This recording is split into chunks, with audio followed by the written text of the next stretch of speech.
दक्ष police news, पहले खाकी मग बाकी। अशोक जी क्या कहेंगे, क्या मसला? अरे जब ये सब बंद हुआ 5:30 बजे बंद हुआ, उसके बाद सिटी स्टार इस तरह से हमारे कार्यकर्ता को मारा जा रहा है। विधानसभा निवडणुकीच्या मतदानाची प्रक्रिया पार पडल्यानंतर वसईत मोठा तणाव निर्माण झाल्याची घटना समोर आली आहे।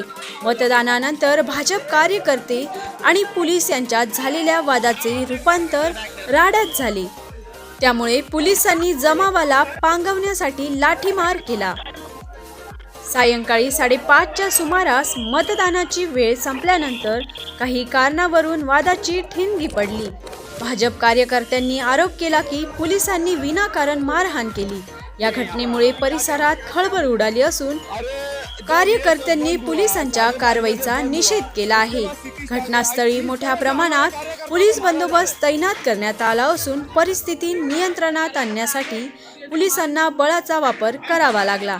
या लाठीमारात काही कार्यकर्ते जखमी झाले असून राजकीय वर्तुळात या घटनेचे तीव्र पडसाद उमटण्याची शक्यता आहे।